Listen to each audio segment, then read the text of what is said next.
Your dog can be brushed every single day of her life and still be matted right down to the skin. I know how that sounds. It sounds impossible, almost unfair, because you're the person who does everything right.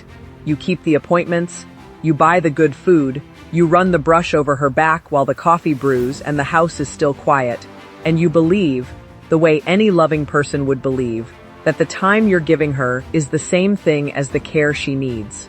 But there is a gap between those two things, and that gap is where mats are born. Not in neglect, not in laziness, in love that never got told the truth about what it was doing. And the truth is uncomfortable, so let me say it plainly. Most brushing is theater. It looks like grooming. It sounds like grooming. The coat goes glossy, the loose hair lifts away, your dog leans into the strokes and closes her eyes, and everything about the moment tells you the job is finished.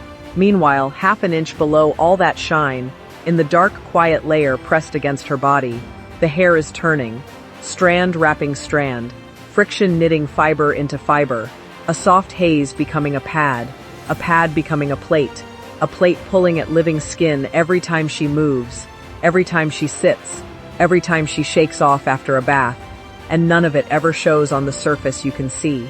This is the part nobody tells you when they hand you a puppy and a brush and wish you luck. A coat is not one thing. It is layers, and layers have depth, and depth means there is always somewhere a tool can fail to go. So the real question was never how often you brush your dog. It was never how long, or how gently, or how much she seems to enjoy it. The real question, the only one that has ever separated a healthy coat from a painful one, is a question almost nobody thinks to ask. And it's 4 words long. Did it reach the skin? Sit with that for a second, because everything in this video turns on it. Not the top of the coat, not the middle, the skin, the place where the mat actually anchors itself, the place where the pain actually lives. And here's what makes this so worth your next few minutes.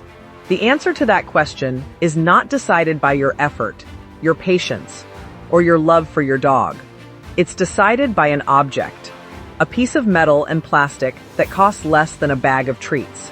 The tool in your hand is doing more to determine your dog's comfort than your intentions ever will.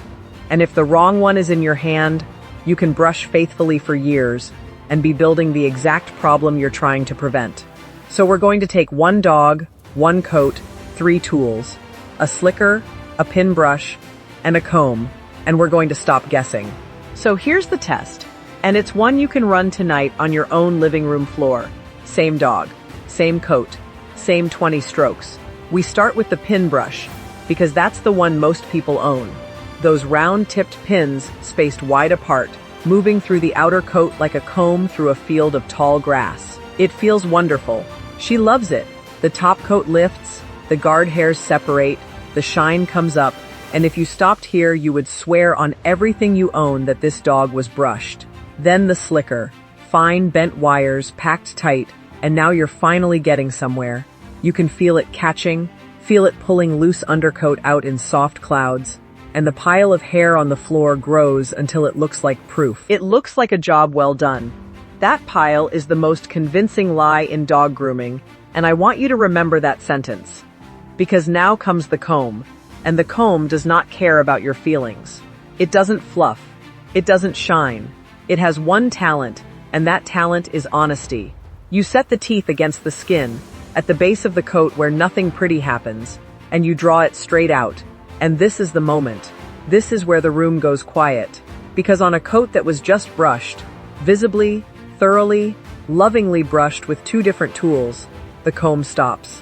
Not glides, stops. An inch in, dead against something firm and flat that has been sitting there the whole time, under the shine, under the pile on the floor, under every one of those 20 strokes that never once touched it. That's the mat. It was there before you started.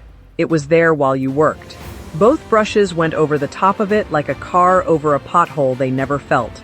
And now the hard question arrives, the one that stings a little. How long has that been there? Because mats don't appear overnight. They form in layers, in weeks, in a slow tightening you can't see and she can't tell you about.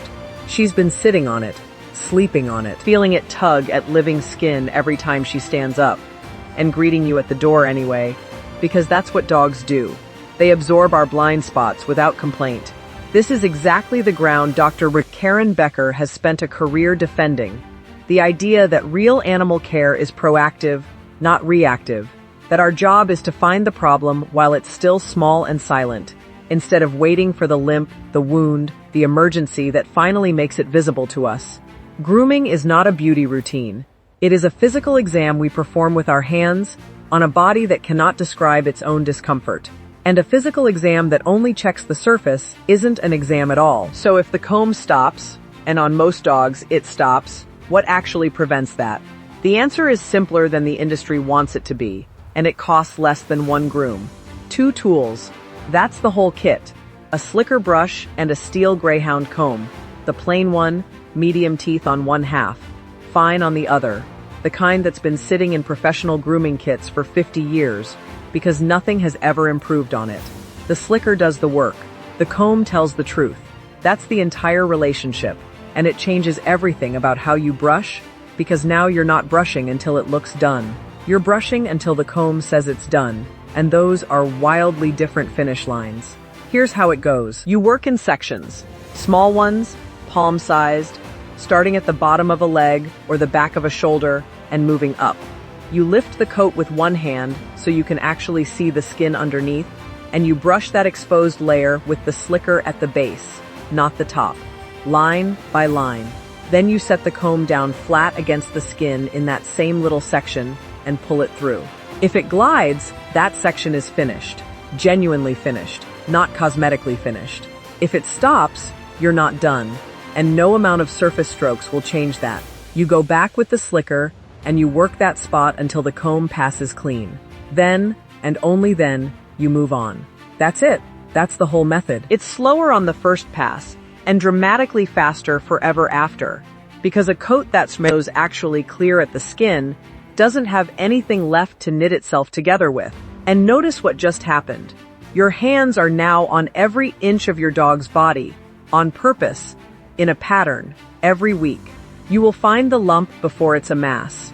You will find the hot spot before it's an infection.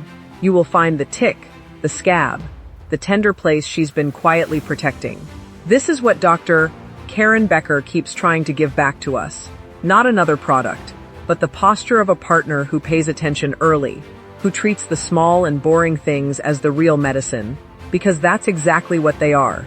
The pin brush isn't evil. It's just a finishing tool that got sold to you as a maintenance tool, and that one honest misunderstanding is behind more shave downs than any owner ever deserved. So put a slicker and a steel comb in your hand this week. Give your dog 15 minutes, one section at a time, and let the comb be the judge instead of the shine. She can't tell you what's under there. She has spent her whole life trusting you to check. That's not a chore. That's the deal we made the day we brought her home. And honestly, it might be the best 15 minutes of your week. If you are benefiting from our topics, please subscribe, like, and turn on the bell notification so you can see our new videos early.